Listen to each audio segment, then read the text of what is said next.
Hello everyone, this is Sakshi Vishnoi. Welcome to Magnet Trends, एक ऐसा channel जहां पर आपको मिलते हैं किंडरगार्टन से लेकर 12th क्लास तक के सारे ही सब्जेक्ट के वीडियो लेक्चर्स बिल्कुल free of cost and quality content के साथ में। वीडियो लेक्चर्स के साथ साथ में मैग्नेट ब्रेन्स आप लोगों को प्रोवाइड करता है books and e books of various subject and various classes. ये बुक्स एंड ई बुक्स बहुत ही हाई क्वालिटी कंटेंट से इनरिच्ड है, जो कि आप लोगों को बहुत ही ज़्यादा हेल्प करने वाली है आप लोगों की स्टडीज़ में, आप लोगों की प्रिपरेशंस में। तो आप लोग इन बुक्स एंड ई बुक्स को ज़रूर एक्सेस करें। इन्हें एक्सेस करने के लिए आप लोगों को डिस्क्रिप्शन बॉक्स में जाना है, वहाँ पर आपको एक लिंक मिलेगी, उस पर क्लिक करना है, एक फॉर्म फिल करके सबमिट कर देना है। उसके बाद में हमारी जो टीम है वो बहुत ही जल्द आप लोगों से कनेक्ट करेगी एंड आपकी रिक्वायरमेंट के हिसाब से आप लोगों को बुक्स प्रोवाइड की जाएंगी। इसी अच्छी बात के साथ में स्टार्ट करते हैं अपने इस लेक्चर को, जिसमें हम लोग देखेंगे हमारी जो क्लास 12th इकोनॉमिक्स है, इसमें जो हमारी बुक है इंडियन इकोनॉमिक डेवलपमेंट, इसका जो चैप्टर है रूरल डेवलपमेंट, उसके short answer type questions. As we know students कि हमारा जो सीबीएसई बोर्ड एग्जाम का पैटर्न है फॉर द ईयर 2022-23, उसमें जो क्वेश्चंस आने वाले हैं they would be MCQs, short answers रहेंगे एंड लॉन्ग आंसर्स रहेंगे। अब हम लोग इसी पर्टिकुलर पैटर्न को फॉलो करते हुए हर एक पर्टिकुलर चैप्टर में सेपरेटली जो है एमसीक्यूज सॉल्व कर रहे हैं, उसके शॉर्ट आंसर सॉल्व कर रहे हैं और उसके लॉन्ग आंसर सॉल्व कर रहे हैं। तो इस पर्टिकुलर वीडियो में हम लोग इस चैप्टर के शॉर्ट आंसर्स को देखेंगे। इसके पहले मैं आप लोगों को एमसीक्यूज सॉल्व करवा चुकी हूं और आगे आने वाले वीडियो में हम लोग इसके लॉन्ग आंसर टाइप क्वेश्चंस को सॉल्व करेंगे। आई गेस ये सारी चीजें जो है ये आप लोगों को अच्छे से जो है क्लियर आउट हो गई है। स्टार्ट करते हैं स्टूडेंट्स क्वेश्चंस के साथ में। अब जैसे जैसे आप लोगों के सामने क्वेश्चंस आ रहे हैं, आप लोगों को एक प्रैक्टिस जो कि फॉलो करनी है, दैट इज आपके सामने ये क्वेश्चन आया, आप अपना जो है कॉपी और जो पेन है वो लेकर बैठिए।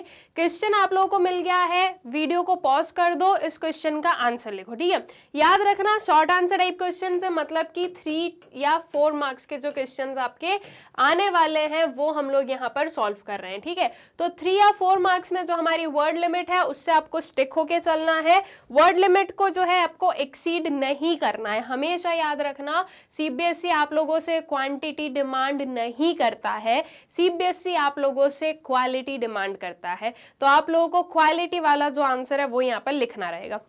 इसका आंसर आपने लिख लिया, उसके बाद में वापस वीडियो को क्या करो, आप रिज्यूम करो, प्ले करो एंड देन जो मैं आंसर बता रही हूं उसे भी सुनो। ठीक है, अब आपको करना क्या है स्टूडेंट्स, मैं ये नहीं बोल रही हूँ कि आपका आंसर और मेरा आंसर अलग है तो आपका आंसर गलत हो गया, बिल्कुल नहीं। देखो, एक नॉर्मल सी चीज है कि हमने अगर कोई भी एक कंसेप्ट पढ़ा है तो उसके वेरियस पॉइंट्स हो सकते हैं। अब जरूरी नहीं है कि आपने जो पॉइंट्स लिखे हैं वही मैंने भी लिखे हैं। ठीक है, तो इसलिए हमारे जो पॉइंट्स हैं उनमें डिफरेंस आ सकता है, लेकिन मैं आप लोगों को जो है ब्रीफ में सारी चीजें एक्सप्लेन भी करूंगी।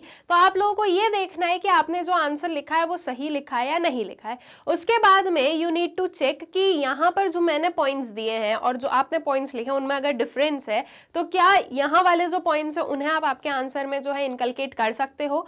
अगर कर सकते हो तो उसे बिल्कुल जो है आपको क्या करना है, वहां पर ज्वाइन कर लेना है। इन शॉर्ट आपको करना ये है कि आपको सीखना है कि आपको आपका आंसर इफेक्टिव कैसे बनाना है। ठीक है, ज्यादा अच्छा कैसे बनाना है, ताकि वो जो है एक आई कैचिंग रहे कि जब एक एग्जामिनर आपकी कॉपी चेक करेंगे तो उन्हें जो है प्रॉब्लम ना हो, उन्हें जो है आपकी कॉपी मिली वो बिल्कुल इंप्रेसिव मोड में जो है आके अच्छे से आपको जो है मार्क्स वगैरह प्रोवाइड कर दे। ठीक है, तो इसलिए जो है ये सारी चीजों पर हमें ध्यान देना पड़ेगा। Also with all these videos हम लोग जो है एक आंसर राइटिंग की जो स्किल है वो भी सीखते जा रहे हैं। ठीक है, जहां पर भी आप फ्लो चार्ट वगैरह बना सकते हो आपको फ्लो चार्ट वगैरह यूज करना है।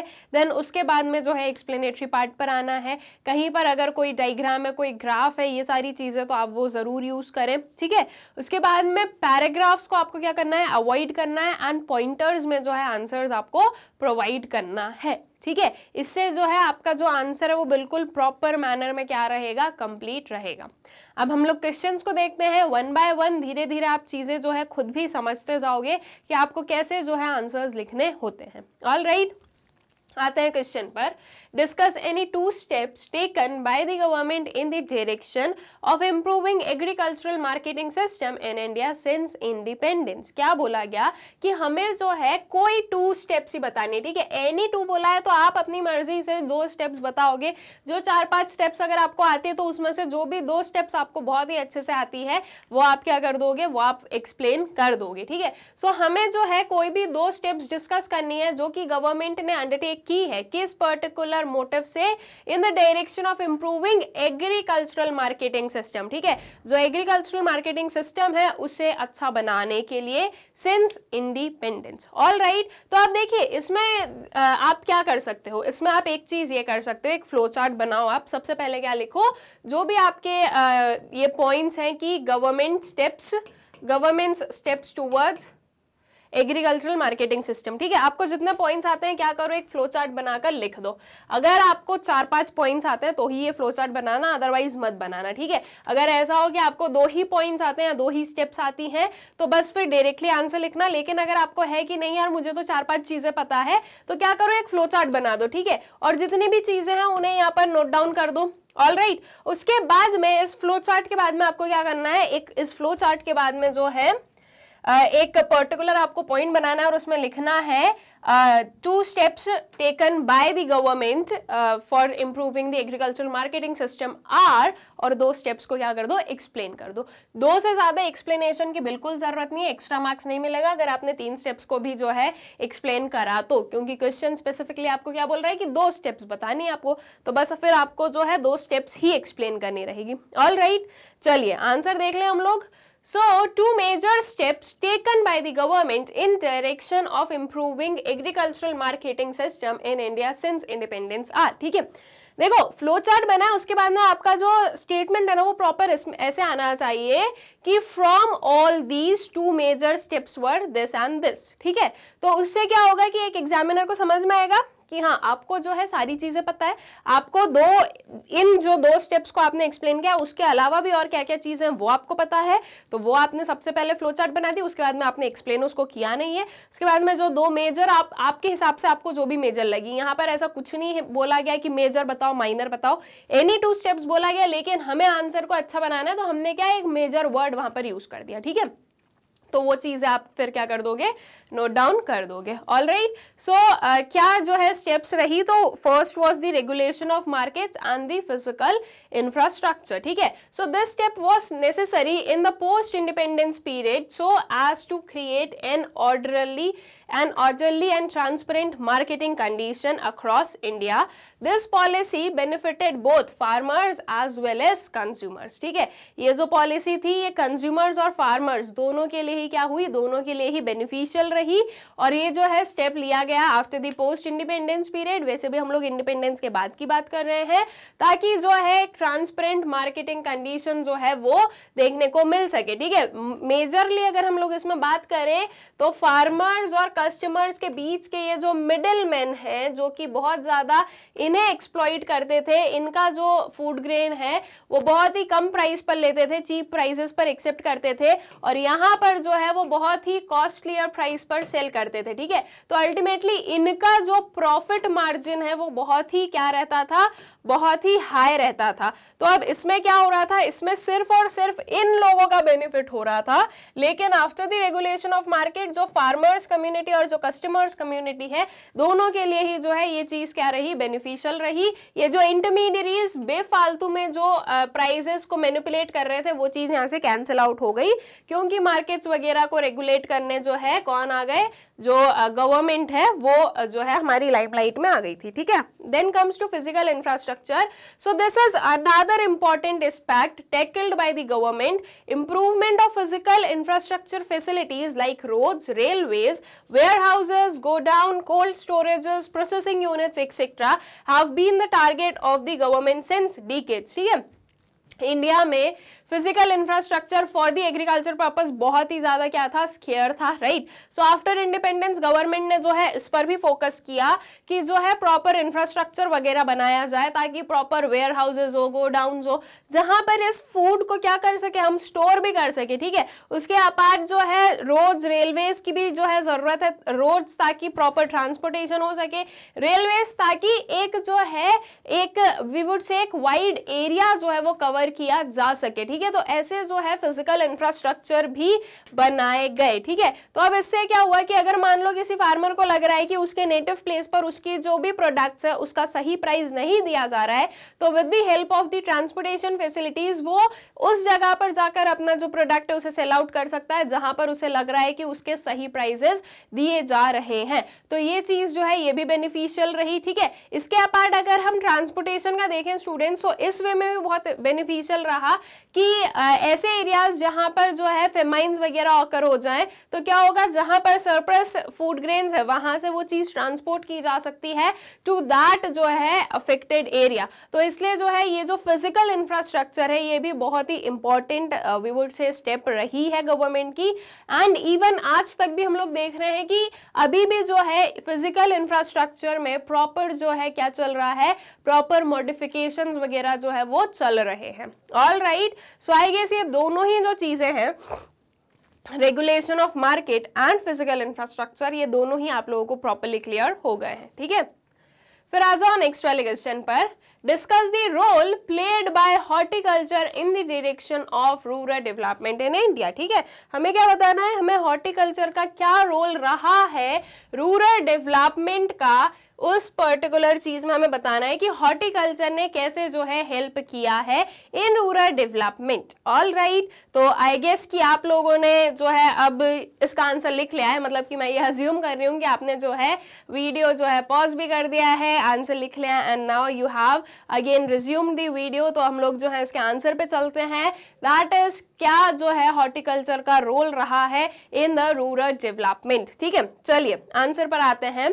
सो in rural India, horticulture plays a vital role in providing food and nutrition to rural population. It also addresses the problem of unemployment, particularly disguised and seasonal unemployment in the villages. Various horticultural activities in Indian villages have improved the economic conditions of many farmers. Such activities have become a lucrative source of livelihood for many women in rural India, ठीक है। So horticulture basically हम लोगों ने क्या पढ़ा है उसे, कि वो एक डाइवर्सिफिकेशन वाला जो है उस पार्ट में हम लोगों ने पढ़ा है कि diversification of the agricultural activities में, ठीक है। सो अपार्ट फ्रॉम जो वो डेली वी वुड से कि या सीजनली जो है ग्रेन्स या जो भी एक फार्म प्रोडक्ट होता है उसके प्रोडक्शन के अलावा horticulture is also a good जो है अल्टरनेटिव सोर्स फॉर लाइवलीहुड। और ये चीज जो है ये हमें समझ में आई जब ये सारी प्रैक्टिसेस हमने देखी, ठीक है। तो ये एक सेंस ऑफ एम्प्लॉयमेंट भी प्रोवाइड कर रहा है फॉर दोज डेज ऑल्सो जब जो है हम लोग सीजनल अनएम्प्लॉयमेंट या फिर जो डिस्गाइज्ड अनएम्प्लॉयमेंट वाली प्रॉब्लम हम लोग एग्रीकल्चर सेक्टर में देखते हैं उस प्लेस पर। तो ये जो है ये काफी क्या रहा, ये काफी हेल्पफुल रहा है हॉर्टिकल्चर का जो बिजनेस है या हॉर्टिकल्चर में जो डाइवर्सिफिकेशन हम लोगों ने देखा है, इससे जो है लोगों को प्रॉपर या हम बोले कि बेटर मीन्स ऑफ लाइवलीहुड मिल रहे हैं, बेटर मीन्स ऑफ अर्निंग मिल रहे हैं, उनके पास में जो है ज्यादा लंबे टाइम का जो है काम मिल रहा है। ऑल्सो जो डिस्गाइज्ड अनएम्प्लॉयमेंट है उसे हम बोल सकते हैं कि कुछ थोड़ा बहुत नॉमिनल परसेंट भी अगर हम लोग माने तो वो कम किया जा सकता है, ठीक है। So these are various what various जो है वी वुड से कि हॉर्टिकल्चर का effect on the rural development. All right, then next question पर आते हैं। The prime minister urged to increase the rural income by increasing non farm activities. Explain how non farm activities can lead to rise in income of people in rural sector, ठीक है। क्या बोला गया basically कि prime minister जो है वो अर्ज कर रहे हैं कि जो रूरल इनकम है वो बढ़ाई जा सकती है। कैसे बढ़ाई जा सकती है?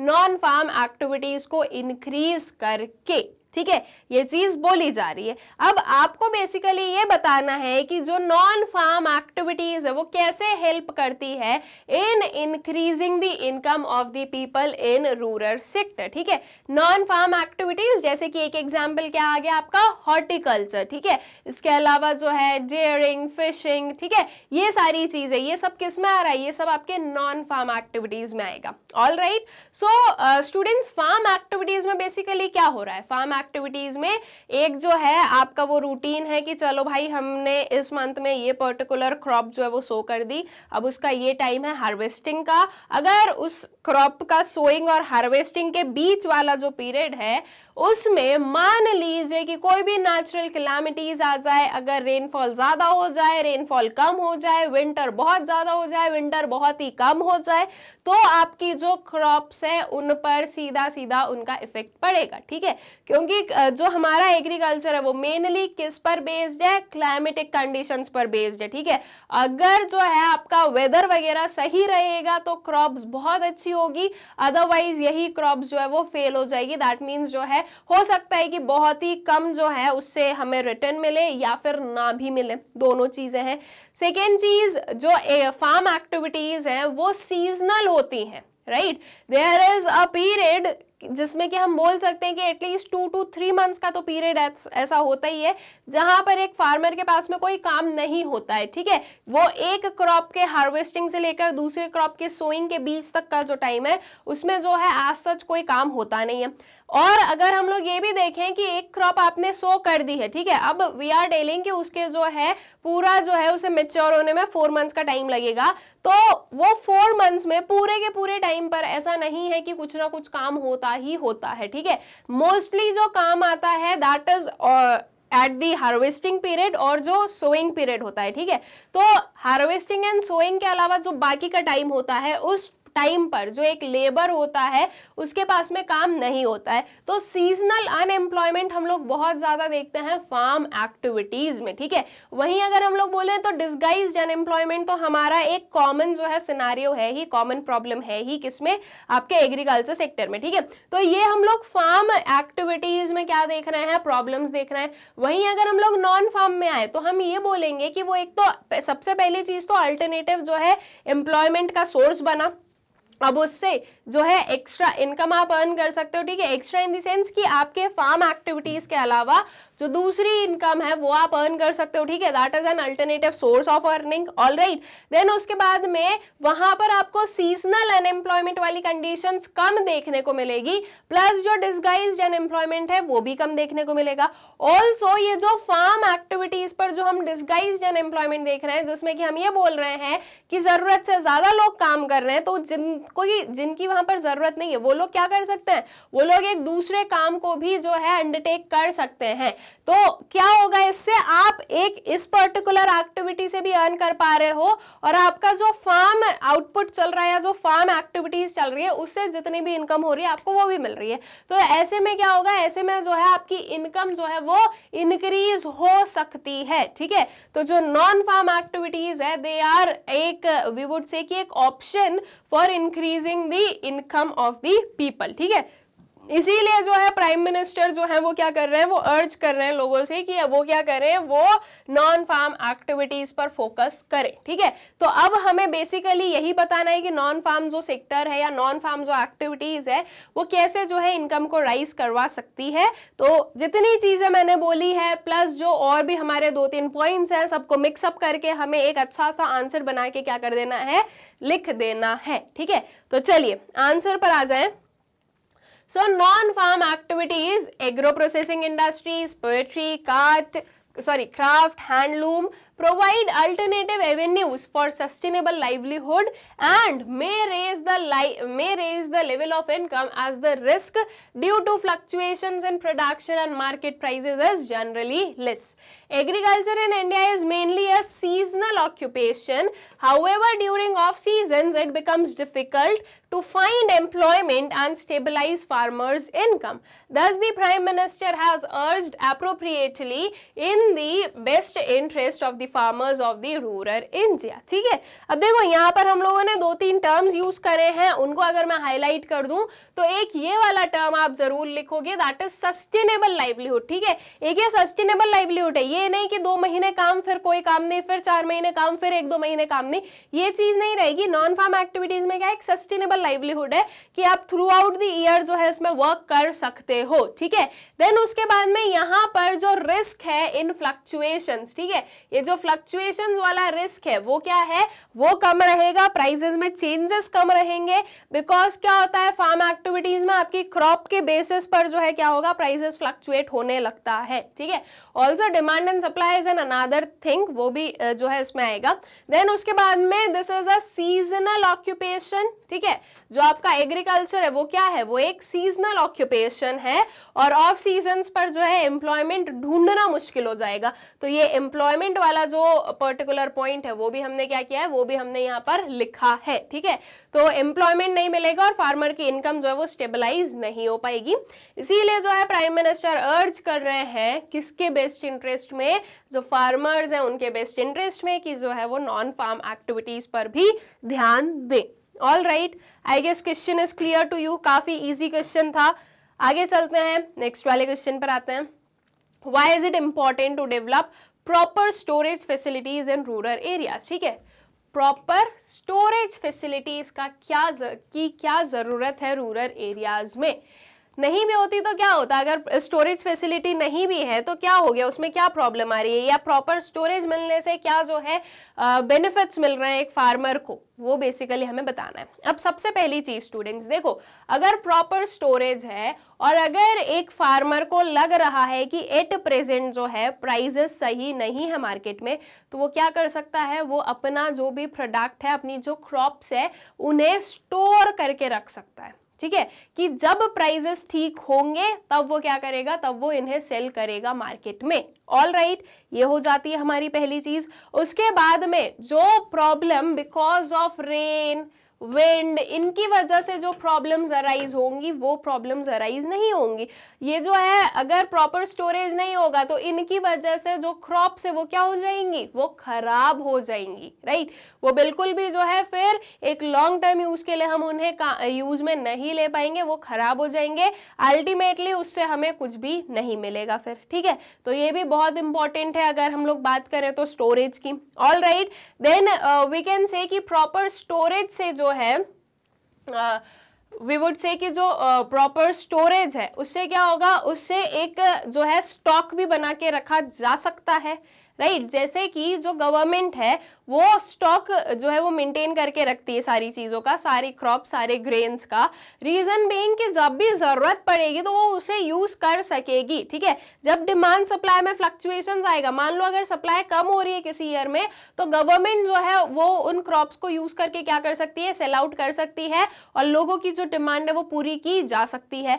तो ये जो आपका प्रॉपर स्टोरेज है ये उसी की वजह से जो है होने वाला है, राइट। तो ये वेरियस रीजंस हैं जिसमें हम लोग बोल सकते हैं कि प्रॉपर स्टोरेज जो है वो बेनिफिट करता है या वो यूजफुल रहता है। अगर प्रॉपर स्टोरेज नहीं होगा तो पहले फार्मर्स के साथ में क्या हो रहा था, पहले ये था कि भाई जैसे ही उन्होंने जो है हार्वेस्ट की है तो अब वो ज्यादा टाइम उसे अपने पास में रख नहीं पाते थे क्योंकि उनके पास में प्रॉपर स्टोरेज फैसिलिटी नहीं थी। अगर मान लो कि वो घर पर लेकर आए, उन्होंने बोला है कि नहीं मैं कल सेल कर दूंगा और आज की रात में बारिश हो जाए, तो उनकी पूरी की पूरी जो क्रॉप है वो क्या हो जाएगी, वो खराब हो जाएगी, फिर उन्हें उससे कुछ भी नहीं मिलने वाला है। तो अगर स्टोरेज रहेगा तो वो उसे प्रॉपर्ली जो है सेफली रख पाएंगे, अदरवाइज वो किसी काम की नहीं रहेगी, ठीक है। तो ये वेस्टेज ऑफ जो क्रॉप है वो भी हुआ और जो फार्मर की मेहनत है वो तो वेस्ट हुई ही हुई, ठीक है। और फिर ये भी होता था कि जो भी वी वुड से कि जो बायर्स थे, ठीक है, जो बिग बिग ट्रेडर्स जो कि बाय करते हैं फार्मर्स से, तो वो लोग बहुत ही कम प्राइस पर जो है इन सारी चीजों को बाय करते थे। रीजन बीइंग उन्हें पता था कि लोगों के पास में स्टोरेज फैसिलिटी तो है नहीं, वो इसे स्टोर करके तो रखेंगे नहीं, वो इसे सेल करके तो जाएंगे, चाहे फिर वो कम प्राइस में सेल करके जाए। तो ऐसे में जो फार्मर्स का एक्सप्लॉयटेशन है वो भी क्या हो रहा था, वो भी बढ़ रहा था, ठीक है। तो अगर स्टोरेज फैसिलिटी प्रॉपर होगी तो ये सारी जो प्रॉब्लम्स है वो कम रहेंगी, ठीक है, और वो नहीं होंगी अराइज एक काफी जो है हाई एक्सटेंट तक, ठीक है। तो अब जो है इसका आंसर हम लोग प्रॉपर्ली देख लें। So it is essential to develop proper storage facilities in rural areas so that farmers can wait for better price for their products in the market. They are forced to sell their crops at very low price to traders because of the fear of getting damage from fire, rodents and pests due to lack of proper storage facilities, ठीक है। तो क्यों जरूरी है? ताकि जो farmers है वो वेट कर सके बेटर प्राइसेस के लिए, ठीक है, क्योंकि अगर जो है स्टोरेज नहीं होगा तो फिर वो कम प्राइसेस पर क्या करेंगे, सेल करके जाएंगे अपने प्रोडक्ट्स को। रीजन बीइंग कि उन्हें क्या डर है, उन्हें डर है इन सारी चीजों का कि अगर इन किसी भी चीज की वजह से, इन किसी भी रीजन की वजह से अगर उनके प्रोडक्ट्स या उनकी जो क्रॉप्स है वो अगर खराब हो गई तो नुकसान हो जाएगा, ठीक है। तो इन सब की वजह से जो है क्या करना, जो प्रॉपर स्टोरेज है वो क्या हुआ, वो एक बेनिफिशियल चीज हमें देखने को मिली, ठीक है। Then next question है, it has been realized that agriculture finance is not available in sufficient quantity at the right time and at reasonable rate of interest. As an agriculturalist, suggest any 2 measures to make the existing system of agricultural finance serve fully the needs of agriculture effectively, ठीक है। तो ये जो है आप क्या हो, आप हो एक एग्रीकल्चरलिस्ट, ठीक है, अपने आप को एक एग्रीकल्चरलिस्ट बना लो और आपने जो है ये रियलाइज किया है कि जो एग्रीकल्चरल फाइनेंस है वो प्रॉपरली जो सफिशिएंट क्वांटिटी है उसमें अवेलेबल नहीं है राइट टाइम पर और जो है रीजनेबल रेट ऑफ इंटरेस्ट पर। तो अब आपको as in the form of an agriculturalist आपको क्या करना है, आपको जो है 2 मेजर्स बताने हैं जिसके थ्रू ये जो चीज है, ये जो पूरा एग्जिस्टिंग सिस्टम है एग्रीकल्चरल फाइनेंस का, उसे ठीक किया जा सके, उसे जो है इफेक्टिव बनाया जा सके। अब ऐसा कुछ नहीं है कि ये क्वेश्चन जो है ये कहीं से नया आ गया है, इसके बारे में आपको कुछ पता ना हो, ऐसा नहीं है। हम लोगों ने पढ़ा है सब कुछ, बस वहां पर पढ़ा जब था तो ये नहीं बोला था कि अगर हम एग्रीकल्चरलिस्ट होंगे तो हम ये करेंगे, ठीक है। हमने पढ़ा है तो वहां पर हमने इस वे से पढ़ा है कि ये जो सारी चीजें हम लोगों ने देखी है, ये हम लोग आज भी देख रहे हैं कि प्रॉपर जो है एग्रीकल्चरल फाइनेंस या जो रूरल बैंकिंग है वो प्रॉपरली अभी भी जो है उस अमाउंट तक वर्क नहीं कर रही है जहां तक उसे करना चाहिए, ठीक है। सो अल्टीमेटली क्या पर्टिकुलर स्टेप्स है या क्या जो है चेंजेस है जिनके थ्रू ये सारी चीजें सही की जा सकती है, ठीक है। तो ये चीजें हम लोग ऑलरेडी पढ़ चुके हैं, बस क्वेश्चन को फ्रेम थोड़ा सा अलग किया है, बाकी पूछने का मतलब वही है। तो आपको बेसिकली जो है कोई भी 2 मेजर्स बताने, यहाँ पर भी स्पेसिफिकली बोला गया है 2, तो आपको जो है 2 मेजर्स बताने हैं जिसके थ्रू आप क्या बोलो, आप मतलब कि बताओगे कि आपका जो ये एग्रीकल्चरल फाइनेंसिंग सिस्टम है उसे थोड़ा सा जो है ठीक किया जा सकता है, उसे थोड़ा इफेक्टिव बनाया जा सकता है, ठीक है। चलिए आंसर पर आ जाए। So as an agriculturalist, we would offer following suggestions to improve the existing system of agricultural finance, ठीक है। क्या क्या है? The supply of finance should be fully institutionalized and dependence on private or non-institutional sources for credit should be eliminated, ठीक है। हम लोग आज भी देखते हैं, अगर आप लोग रूरल एरियाज को बिलोंग करते हो या फिर अगर आप कभी विजिट करोगे रूरल एरियाज में, वहां के लोगों से बातचीत करोगे तो आप लोगों को पता चलेगा कि आज भी जो है लोग जो मनी लेंडर्स हैं, जो बिग जो फार्मर्स वगैरह होते हैं, उनके पर जो है बेस्ड होते हैं, उन पर डिपेंडेंट होते हैं फॉर दी क्रेडिट पर्पस, ठीक है। That is what we call non institutionalised credit. तो आज की डेट में भी नॉन इंस्टीट्यूशनलाइज्ड क्रेडिट जो है वो काफी जो है एक बड़े लेवल पर वर्क कर रहा है, ठीक है। वो आपने पूरी तरह से एलिमिनेट नहीं किया है। तो सबसे पहले तो हमें क्या करना चाहिए, सबसे पहले हमें जो है सप्लाई ऑफ मनी जो है या सप्लाई ऑफ फाइनेंस जो है, जो supply of credit we would say, उसे इतना जो है सही बनाना चाहिए ताकि जो ये प्रॉब्लम्स है ये अराइज ना हो, मतलब कि लोगों को जो है नॉन इंस्टीट्यूशनल सोर्सेज पर जाने की जरूरत ना पड़े, ठीक है। तो उसके लिए प्रॉपर प्रोविजंस होने चाहिए कि एक जो है आप स्मॉल अमाउंट का भी लोन दे रहे हो एट मार्जिनल रेट्स, ठीक है, ये सारी चीजें। तो ये सब कुछ जो है ये क्या करना है, ये सब कुछ जो है इनकलकेट करने की जरूरत है। देन उसके बाद में it should be ensured that finance is used for production, loans can be given in form of goods like seeds, fertilisers etcetera, ठीक है। ये पॉइंट भी जो है ये काफी जो है इफेक्टिव है, इस पर भी ध्यान देने की जरूरत है। क्योंकि ये चीज देखी गई है कि जब फाइनेंस प्रोवाइड किया जाता है, जब क्रेडिट प्रोवाइड किया जाता है, तो उसे जिस पर्पस के लिए प्रोवाइड किया गया वो यूज नहीं किया जा रहा है, ठीक है। जैसे कि मान लो किसी भी जो है पर्सन ने लोन ले लिया ये बोलकर कि हमें जो है सीड्स फर्टिलाइजर्स खरीदने हैं, लेकिन वो उस पर्टिकुलर मनी को यूज कर रहे हैं किसी और काम के लिए, ठीक है। Let's take for an example, उनके घर पे जो है उनकी बेटी की या लड़के की शादी है, तो वो उसकी शादी के लिए उसे यूज कर रहे हैं। तो ये चीज फिर क्या होता है, ये चीज गलत हो जाती है, ठीक है। तो जो है इस चीज पर भी ध्यान देना जरूरी है कि जिस पर्टिकुलर पर्पस से लोन दिया गया है उस पर्पस से ही उसका जो है यूज हो, ठीक है, वो जो पर्पस है वो फुलफिल किया जाए। तो अगर ऐसी कोई डाउट्स हो कि यार शायद ये लोग जो है इस मनी को कहीं और किसी और पर्पस के लिए यूज करेंगे, तो क्या किया जा सकता है, जो लोन है वो गुड्स के फॉर्म में दे दिया जा सकता है, ठीक है। जैसे कि सीड्स हो गया, फर्टिलाइजर्स हो गया, इनके जो है बेसिस पर इनके थ्रू जो है दिया जा सकता है कि ठीक है आपको किस पर्टिकुलर पर्पस के लिए चाहिए, आपको ये चीज चाहिए, हम वो पर्टिकुलर जो है प्रोडक्ट आपको दे देते हैं, वो गुड आपको दे देते हैं, फिर आप इसका मनी जो है वो धीरे धीरे जैसे भी लोन चलता है वैसे क्या किया जा सकता है, वापस उनसे जो है रीपेमेंट लिया जा सकता है। तो ये दोनों क्या है, ये दोनों एज एन एग्रीकल्चरलिस्ट हम लोग क्या करने वाले हैं, हम लोग ये बताने वाले हैं कि भाई देखो हम कुछ ये स्टेप्स ले सकते हैं ताकि जो एग्रीकल्चरल फाइनेंसिंग है वो इफेक्टिव बनाई जा सके। All right, I guess this is clear. Next वाले क्वेश्चन पर आ जाते हैं।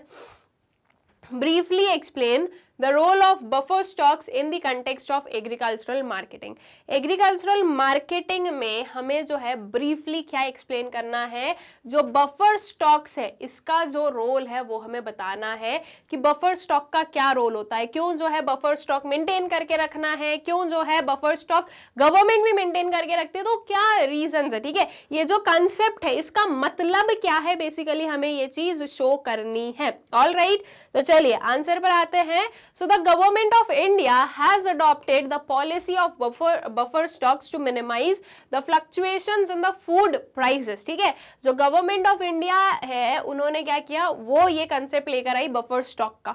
क्यों लेकर आई, ताकि जो फ्लक्चुएशंस है फूड प्राइसेस में उसे मेंटेन करके रखा जा सके। कैसे मेंटेन करके रखा जाएगा और फ्लक्चुएशंस क्यों आते हैं स्टूडेंट्स, जब भी आपकी डिमांड और सप्लाई इक्वल नहीं होती है तो फ्लक्चुएशंस अराइज होते हैं, ठीक है। जैसे कि फॉर एग्जाम्पल हम लोग ले लें कि सप्लाई क्या है, सप्लाई ज्यादा है, डिमांड कम है, ठीक है। Let's take for an example की सप्लाई हो रही है 200 यूनिट्स की और जो आपकी डिमांड है वो कितनी हो रही है, डिमांड हो रही है आपके 100 यूनिट्स की। तो अब क्या हो रहा है, ये इसकी वजह से ये जो एक्सेसिव सप्लाई है और कम डिमांड है, तो अगर हम लोग नॉर्मली देखें कि मार्केट का जो हमारा पूरा स्ट्रक्चर है, जो इक्विलिब्रियम हम लोग मैक्रो इकोनॉमिक्स में पढ़कर आए हैं, तो उसमें हम लोगों ने क्या देखा कि अगर सप्लाई ज्यादा है डिमांड कम है तो ऐसे केस में प्राइस पर क्या इफेक्ट होगा, जो प्राइस है वो फॉल होने लगेगा, राइट। और अगर स्टूडेंट्स प्राइस ज्यादा फॉल हुआ तो ये जो फार्मर्स है जो कि इसकी सप्लाई कर रहे हैं उन्हें प्रॉपर जो है उनका सही प्राइस नहीं मिलेगा। ऑल राइट, तो अब ऐसे केस में गवर्नमेंट क्या कर सकती है, ऐसे केस में गवर्नमेंट इस चीज को स्टेबल कर सकती है। गवर्नमेंट ने देखा इकोनॉमी में क्या चल रहा है, इकोनॉमी में 100 यूनिट्स की जो है कम डिमांड है, गवर्नमेंट ने क्या किया, गवर्नमेंट ने इस डिमांड को बढ़ा दी, ठीक है। गवर्नमेंट ने बोला कि उन्हें जो है रिक्वायरमेंट है 100 यूनिट्स की, तो ये जो है आपकी डिमांड क्या हो गई, 200 की हो गई, आपकी सप्लाई कितनी थी, 200 की थी। तो अल्टीमेटली ये जो प्राइस में फ्लक्चुएशन, दैट मींस प्राइस में ये डाउनफॉल होता वो अब नहीं होगा और ये प्राइस कैसा रहेगा, स्टेबल रहेगा, ठीक है। ये जो है फिर ये फार्मर्स के लिए नुकसान नहीं होगा। अब इसका अपोजिट केस हम लोग ले सकते हैं, मान लो कि सप्लाई कम है डिमांड ज्यादा है, हम लोग बोल रहे हैं कि 100 यूनिट्स की क्या है, 100 यूनिट्स की जो है सप्लाई हो रही है और मान लेते हैं डिमांड हो रही है 200 यूनिट्स की। अब ऐसे केस में क्या होगा, अगर ऐसा कोई केस होता है कि आपके पास में सप्लाई कम है और डिमांड ज्यादा है, तो फिर इसमें प्राइस पर क्या इफेक्ट होता है स्टूडेंट्स, जो प्राइस है वो राइज होने लगता है, ठीक है। एक काफी जो है आप हाइक देखोगे और इसकी वजह से ये जो आपके जो कंज्यूमर्स हैं उनके लिए ये चीज सही नहीं रहेगी, ठीक है। इन्हें जो है बहुत ही हाई प्राइस पे करना पड़ेगा। नाउ फॉर दोज जो कि इस हाई प्राइस को पे कर सकते हैं वो तो पे कर देंगे, लेकिन वो लोग जो कि इस पर्टिकुलर प्राइस को अफोर्ड नहीं कर सकते उनके लिए तो बहुत बुरा हो जाएगा। तो अब ऐसे केस में गवर्नमेंट क्या करेगी, ऐसे केस में गवर्नमेंट ने जो बफर स्टॉक मेंटेन करा, जैसे कि जब सप्लाई ज्यादा हो गई थी तो उन्होंने जो 100 यूनिट्स का डिमांड किया, तो वो 100 यूनिट्स को क्या किया, उस 100 यूनिट्स को अपने जो है स्टॉक में उनने रख लिया कि जब भी जरूरत होगी तब वो उसे यूज कर लेंगी। ठीक है, तो अल्टीमेटली वही 100 यूनिट्स जो है वो अब गवर्नमेंट क्या करेगी, वो गवर्नमेंट यहाँ पर सप्लाई कर देगी। ठीक है, गवर्नमेंट ने देखा कि भाई जो डिमांड है वो ज्यादा हो रही है, सप्लाई कम है, तो गवर्नमेंट ने ये 100 यूनिट्स की यहाँ से क्या कर दी, सप्लाई कर दी। अब ये क्या हो जाएगा, ये दोनों इक्वल हो जाएंगे, डिमांड और सप्लाई दोनों इक्वल हो जाएंगे, तो इसकी वजह से जो प्राइस है वो स्टेबल रहने वाला है। ऑल राइट, तो बफर स्टॉक का कंसेप्ट मेनली जो है हम इसी पर्टिकुलर उसमें देख सकते हैं कि गवर्नमेंट क्या करती है, गवर्नमेंट जब एक्सेसिव सप्लाई हो रही है तो वो खुद क्या कर लेती है, वो खुद उस पर्टिकुलर सप्लाई को जो है गेन कर लेती है, मतलब कि अपने पास में रख लेती है। ठीक है, उस पर्टिकुलर जो एक्सेसिव सप्लाई है उतनी डिमांड करके गवर्नमेंट क्या करेगी, वो जो क्रॉप्स वगैरह है वो अपने पास में रख लेगी, और जब उसके अपोजिट वाली जब सिचुएशन अराइज होंगी कि सप्लाई कम हो रही है, डिमांड ज्यादा है, तो उस टाइम पर वो उसी पर्टिकुलर स्टॉक को यूज कर क्या करेगी, ये डिमांड सप्लाई को मेंटेन रखेगी। ठीक है, तो बफर स्टॉक का जो कंसेप्ट है वो मेनली हम बोलेंगे कि ये प्राइस फ्लक्चुएशंस जो है उसे मेंटेन करने के लिए, उसे स्टेबल रखने के लिए गवर्नमेंट जो है लेकर आई। ऑल्सो जब वी वुड से कि जब फेमाइन्स वगैरह वाली सिचुएशंस आ जाती है तो उस पर्टिकुलर सिचुएशन को अच्छे से डील करने के लिए बफर स्टॉक जो है वो यूज में आता है। अगर गवर्नमेंट बफर स्टॉक मेंटेन करती है तो इसकी वजह से फार्मर्स जो हैं उनके भी जो है प्राइसेस में बहुत ज्यादा कमी नहीं हुई, मतलब कि फार्मर्स के साइड पर कोई लॉस नहीं होगा, प्लस जो कस्टमर्स है उनके साइड पर भी कोई लॉस नहीं होता है। जब भी डिमांड सप्लाई जिस भी साइड पर जो है टिल्ट रहेगा तो गवर्नमेंट उस टिल्ट को क्या कर देती है, इक्वल बना देती है। ठीक है, उसका जो भी अपोजिट रहता है वो करके। All right, so I guess clear हो गया है कि बफर स्टॉक का जो कंसेप्ट है वो क्या है, क्यों जो है लेकर आया गया, और बफर स्टॉक से जो है कैसे सारी चीजें नॉर्मल वे में जो है मेंटेन की जा सकती है।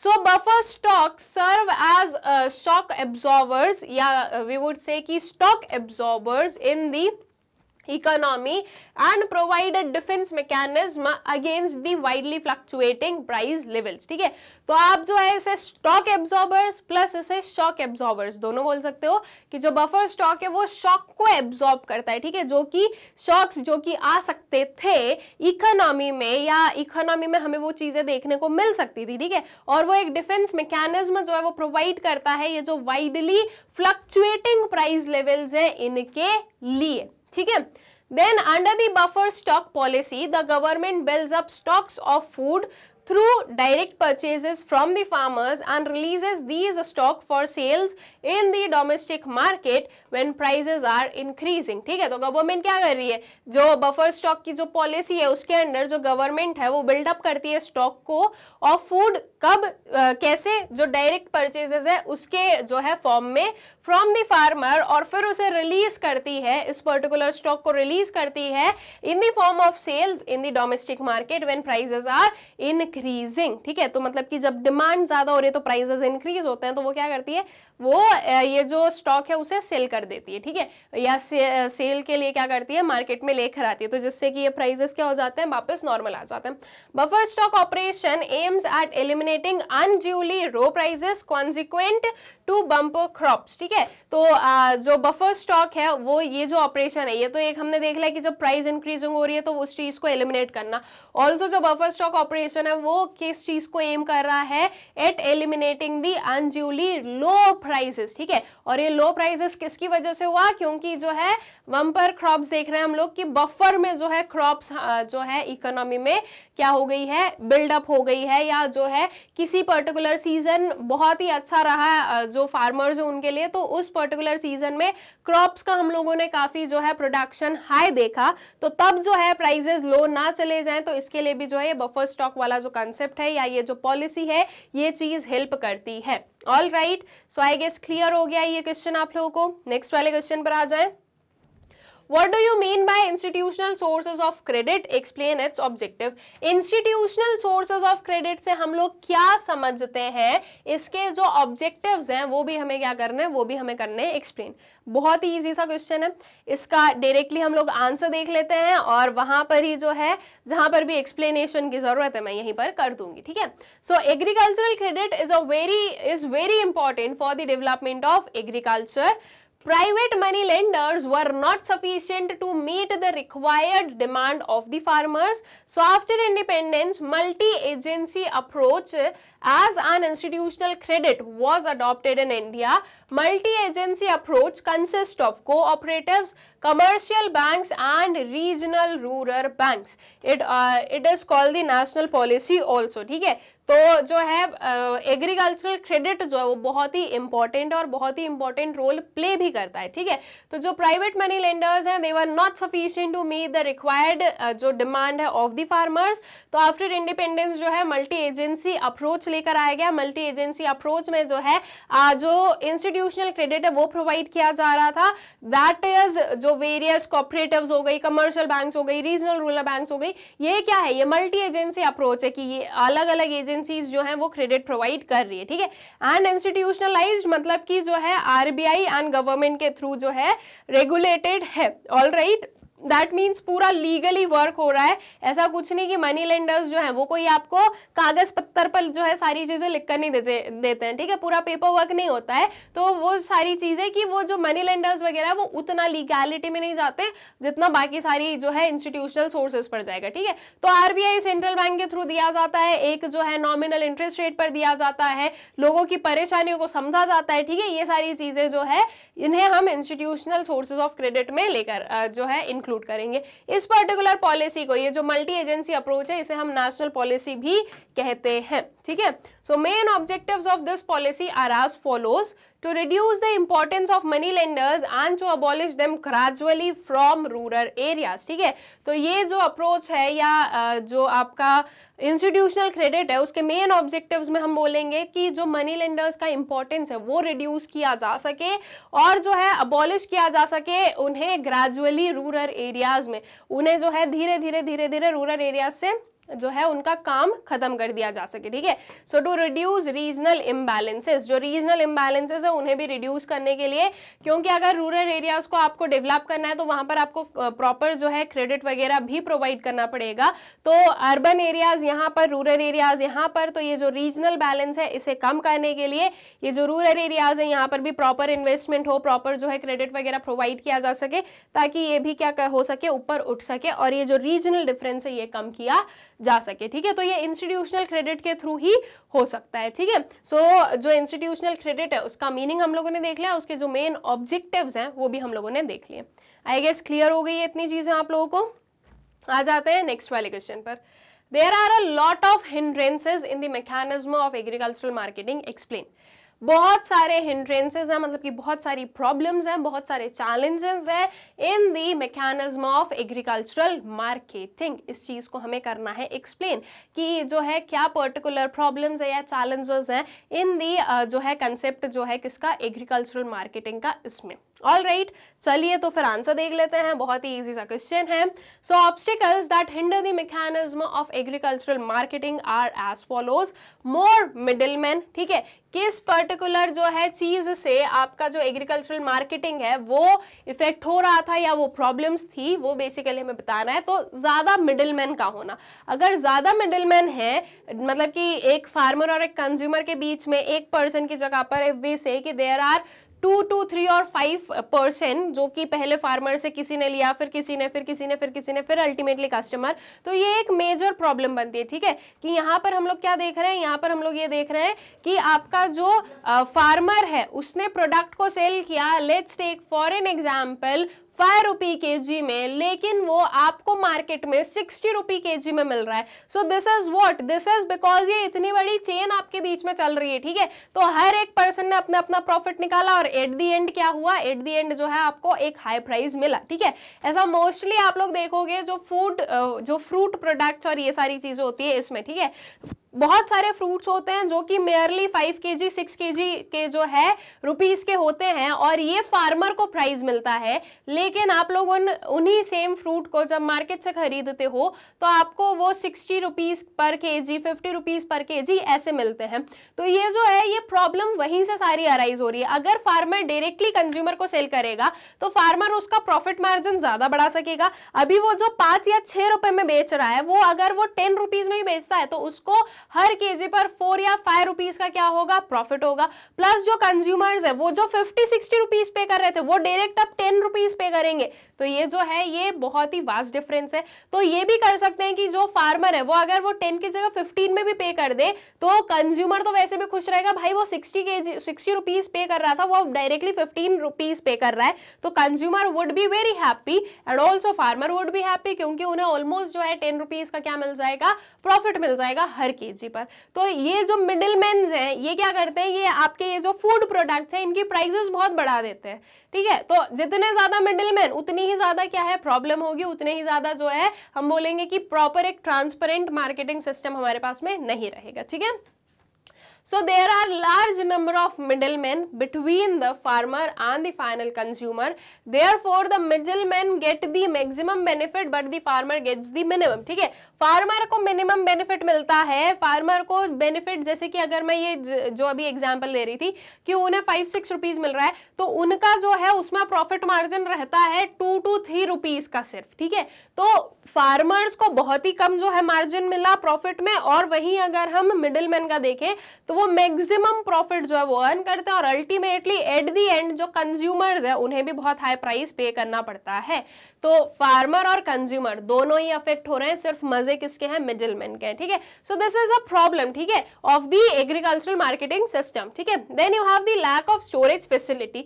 स्टोरेज फैसिलिटी प्रॉपर नहीं है, प्रॉपर लेवल की नहीं है, इसलिए भी प्रॉब्लम्स अराइज होती है कि जो फार्मर्स है वो स्टोर नहीं कर पाते, फिर वो क्या करते हैं, वो कम प्राइसेस पर ही सेल कर देते हैं कि भाई ठीक है ये पर्टिकुलर प्रोडक्ट खराब हो उससे अच्छा हम इसे कम प्राइसेस पर ही पे कर दे, वो चलेगा, ठीक है। तो लैक ऑफ स्टोरेज फैसिलिटी जो है वो भी एक क्या बनती है, वो भी एक प्रॉब्लम ही बनती है।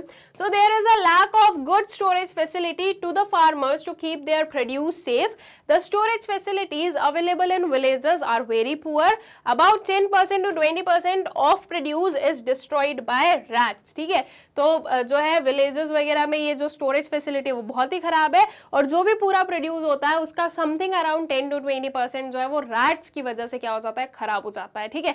ये तो सिर्फ हम रैट्स बोल रहे हैं, और भी जो वेरियस प्रॉब्लम है उन सब की वजह से जो है कुछ पर्टिकुलर परसेंटेज ऑफ प्रोडक्ट्स जो है जो प्रोड्यूस है वो डिस्ट्रॉय हो जाते हैं। तो अल्टीमेटली क्या हुआ, अल्टीमेटली जो वी वुड से कि जो प्रॉब्लम है वो अराइज हुई, जो आपकी जो प्रोडक्ट्स थे वो खराब हुए और फार्मर्स को जो है इसकी वजह से सफर करना पड़ता है, ठीक है। Then bad condition of rural transport, ठीक है। रूरल ट्रांसपोर्ट की बैड कंडीशन होना, आज भी आप मैक्सिमम जो है आप चले जाइए रूरल एरियाज में, आप लोगों को प्रॉपर जो है रोड्स वगैरह नहीं मिलेंगी, ठीक है। वही जो कच्चे जो वी वुड से जो कच्ची सड़कें होती है वो आपको देखने को मिलेगी। तो प्रॉपर जो है ट्रांसपोर्टेशन फैसिलिटी नहीं है। तो एक जो फार्मर होता है अगर उसको उसकी नेटिव प्लेस पर अच्छा प्राइस नहीं मिल रहा है तो वो नहीं सोचता कि मैं बाहर जाकर कहीं पे सेल कर दूं जहां पर इसका अच्छे से प्राइस मिलता हो, जहां पर इसका सही प्राइस मिलता हो, क्योंकि उसके पास में जो है उतनी ट्रांसपोर्टेशन फैसिलिटीज नहीं होती है। तो जो bad condition of rural transport है ये भी एक क्या बनता है, ये भी एक जो है प्रॉब्लम बनती है इन द मार्केटिंग सिस्टम, ठीक है। So the transport conditions in rural areas are very bad. Most of the rural roads are not metalled, ठीक है। बहुत सारी रूरल रोड्स है जो कि मेटल्ड नहीं है, ऑलराइट, वही चीज की कच्ची सड़कें जो हम लोग बोलते हैं, ठीक है। So these are useless in rainy season. Rainy season में तो बिल्कुल यूजलेस है, वहां पर आप फिर जो है ट्रैवल कर ही नहीं पाते हो, तो वो एक बहुत ही बड़ी प्रॉब्लम अराइज हो जाती है। Even the rich farmers are not interested to carry their surplus produce to the mandis, ठीक है। जो रिच फार्मर्स होते हैं, अब यही बात बोली जा रही है कि जब रिच फार्मर्स इंटरेस्टेड नहीं है उनके जो सरप्लस प्रोड्यूस है उसे मंडीज तक सेल करने के लिए, तो फिर जो पुअर फार्मर्स है वो तो सोच ही नहीं सकते, और सबसे ज्यादा एक्सप्लॉयटेशन ही पुअर फार्मर्स का होता है, ठीक है। Then lack of knowledge of market, ये भी एक बहुत बड़ा जो है हिंड्रेंस है, बहुत बड़ी एक प्रॉब्लम है कि lack of knowledge of the market, ठीक है, मार्केट में क्या प्राइसेस चल रहे हैं, हमारा जो प्रोडक्ट है, दैट मींस जो फार्मर का प्रोडक्ट है वो मार्केट में किस प्राइस पर सेल किया जा रहा है, इस पर्टिकुलर चीज की इंफॉर्मेशन नहीं होना, ठीक है, इस पर्टिकुलर चीज की नॉलेज नहीं होना, तो ये भी एक प्रॉब्लम है। अगर फार्मर्स को पता रहे कि एक्चुअल में उनका प्रोड्यूस जो है वो कितने में सेल किया जाता है मार्केट में, तो वो भी जो है क्या कर सकते हैं, वो भी अपना जो प्रॉफिट मार्जिन है वो उसे इंक्रीज कर सकते हैं, और वो इवन जो ट्रेडर्स वगैरह उन्हें मना कर सकते हैं कि हम आपको सेल नहीं करेंगे, अगर आप इस प्राइस पर ले रहे हो तो इससे अच्छा तो है कि हम मार्केट में जाकर खुद सेल कर दे, ताकि हम जो है क्या कर सके, हम ज्यादा अर्न कर सके, ठीक है। तो जो फार्मर्स को प्रॉपर नॉलेज नहीं होती है मार्केट की, वो भी एक प्रॉब्लम बनती है, ठीक है। So the farmers don't have the knowledge of demand and supply of their produce in the market, they depend upon the information supplied by the intermediaries. This information is always in favor of mandis or market. As a result, the farmers cannot get reasonable price for their produce, ठीक है। तो जो farmers है उनके पास में जो है proper knowledge नहीं होता है of the demand and supply, alright, price के अलावा डिमांड एंड सप्लाई का भी जो है प्रॉपर उनके पास में नॉलेज नहीं होता है, उन्हें वो इन्फॉर्मेशन दी जाती, उन्हें कौन सी इन्फॉर्मेशन उन्हें पता होती है, जो कि इंटरमीडियरीज उन्हें बताते हैं, ठीक है, और वो इन्फॉर्मेशन हमेशा किसके फेवर में रहेगी, मंडीज और मार्केट के फेवर में रहती है। तो अल्टीमेटली ये सारे जो है ये क्या है, दीज आर दी हिंड्रेंसेस और the problems in the agricultural marketing system, alright. देन आते हैं नेक्स्ट वाले क्वेश्चन पर, explain the steps taken by the government in developing rural markets. Government के हमें स्टेप्स बताने हैं कि रूरल मार्केट्स को डेवलप करने के लिए गवर्नमेंट ने क्या क्या स्टेप्स लिए हैं, ठीक है। चलिए आंसर पर आते हैं। So following are the steps taken by the government in developing rural markets. Steps हैं आपकी कुछ ये, the government collect market information relating to agricultural products through different media like radio, television, newspaper etcetera and make it available to farmers, ठीक है। जो government है वो market information जो है वो कलेक्ट करती है, और जो भी वेरियस एग्रीकल्चरल प्रोडक्ट से रिलेटेड है वेरियस मीडिया से, जैसे कि रेडियो, टेलीविजन, न्यूज़पेपर, इन सब से, और उन्हें अवेलेबल करवाती है टू दी फार्मर्स, ताकि फार्मर्स को पता चले कि मार्केट में कौन सी चीज कैसे चल रही है, ठीक है, ये फार्मर्स तक जो है इंफॉर्मेशन पहुंचाना। Then it has made better transport arrangements to encourage farmers to carry their products to the market, ठीक है। जो गवर्नमेंट है उन्होंने ज्यादा जो है मतलब कि वी वुड से कि बेटर जो है, जो वी वुड से कि ज्यादा अच्छा, पहले के मुकाबले अच्छा जो है ट्रांसपोर्ट अरेंजमेंट वगैरह प्रोवाइड किया है, ताकि वो जो है जो फार्मर्स है वो एनकरेज हो कि वो अपने प्रोडक्ट्स को मार्केट तक जो है कैरी करके लेके जाए, वहीं के वहीं सेल आउट ना करें, ठीक है।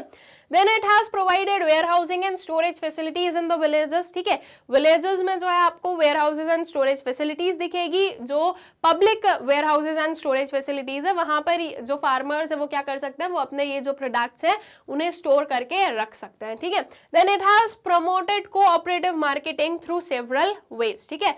ऑल्सो जो है जो गवर्नमेंट है उन्होंने कोऑपरेटिव मार्केटिंग जो है वो भी सेवरल वेज से क्या किया है, वो भी सेवरल वेज से जो है यहाँ पर स्प्रेड करने की कोशिश की है, alright. So these are some of the steps जो कि गवर्नमेंट ने लिए हैं in developing the rural markets.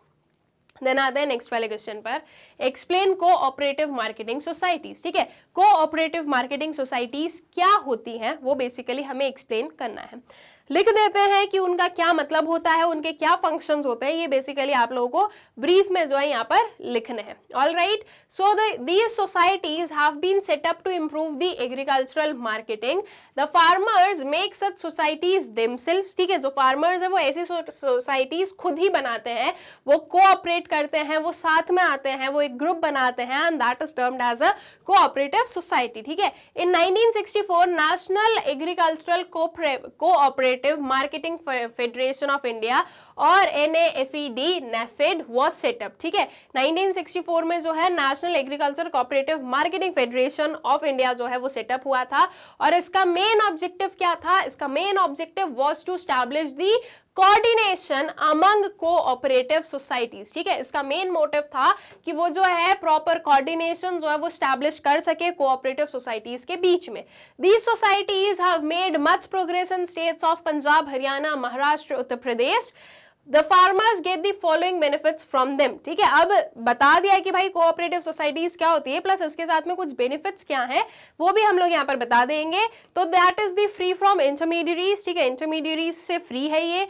Reasonable price of produce and loans on cheap rate of interest. ठीक है, देन उसके बाद में स्टोरेज फैसिलिटीज मिल रही है प्रॉपर, फ्री फ्रॉम एक्सप्लॉयटेशन है। ठीक है, बिकॉज वो पूरा का पूरा ग्रुप एक साथ में वर्क कर रहा है तो वो लोग जो है अपने बेटरमेंट के लिए जो है फिर वर्क कर पाते हैं। All right, I guess question जो है वो आप लोगों को प्रॉपरली जो है क्लियर हो गया है। ठीक है, एंड आई होप सो कि ये जो सारे ही क्वेश्चंस थे हमारे of the chapter rural development, जो कि हम लोगों ने शॉर्ट आंसर टाइप क्वेश्चंस के हेड में देखे हैं, ये सारे ही क्वेश्चंस आप लोगों को अच्छे से क्लियर आउट हो गए हैं।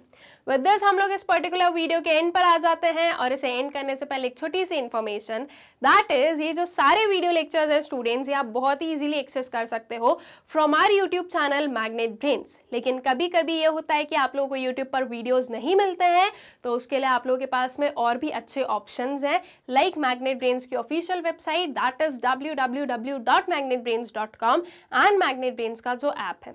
वेबसाइट और ऐप पर आपको सारी ही क्लासेस के, सारे ही सब्जेक्ट के, सारे चैप्टर के जो टॉपिक वाइज एक्सप्लेनेशन है वो बिल्कुल सिस्टमैटिक मैनर में अरेंज्ड मिल जाएंगे।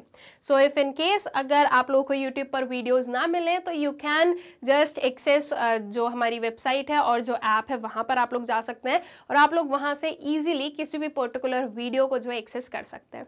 ऑल्सो स्टूडेंट्स, हमारा जो यूट्यूब चैनल है मैग्नेट ब्रेन्स, आप लोग उसे सब्सक्राइब करें, इन वीडियोस को ज़्यादा से ज़्यादा शेयर करें, and please do like the videos. Thank you.